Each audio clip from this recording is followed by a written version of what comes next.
Hey guys, SideWays Gear Guys here. I'm Sev. And I'm Marin, and today we're going to talk about the Capita Outerspace Living Snowboard. This thing truly is from the mothership. It's a rocket to space. It really embodies that all-mountain freestyle vibe because no matter where we took it when we rode it, it felt really, really good. The sidecut is its major highlight that I noticed right off the gate.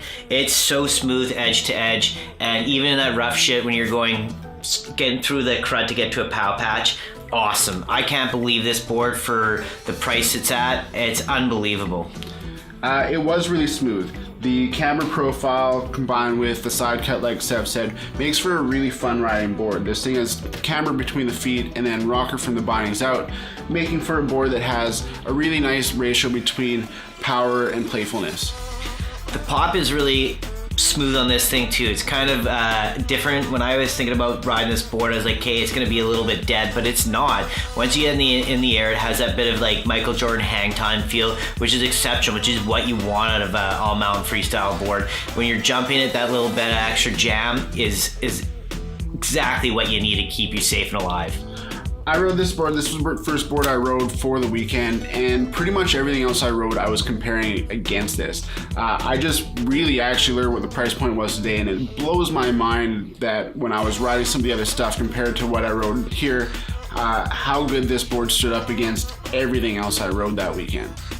If you're looking for a board, this is a one-trick, not the one-trick pony, it's the Swiss Army knife. I compare it kind of to like the old customs back in the day. I really want to jump on a custom to see how it does compare because there's such a big price difference between the two. It'd be interesting to compare that because, man, you throw anything at this board through the park, jumping, the boardercross track, Big White, it handled everything really well, and man, I can't believe how fun it was. Well, and we really heated this up too. We got going really fast on the morning groomers on the rollers, and this board felt really, really good at speed. And for something that's a little bit softer flexing and has that playfulness to it, it really responded well, even when I was going as fast as I pretty much can on a snowboard.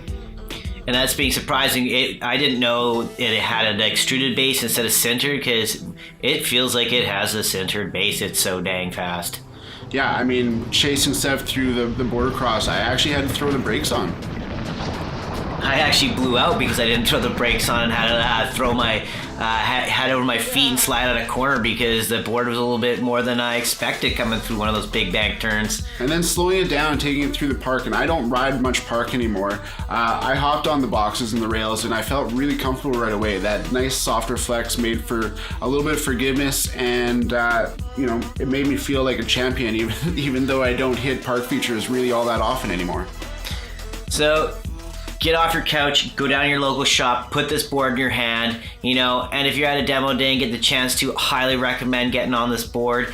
And if you're the guy that has a price point and only can afford one board in a few years, this is your tool, man. This is going to be a side hit killer. Go see your local shop, check it out, subscribe to the show. We're going to talk more about snowboards.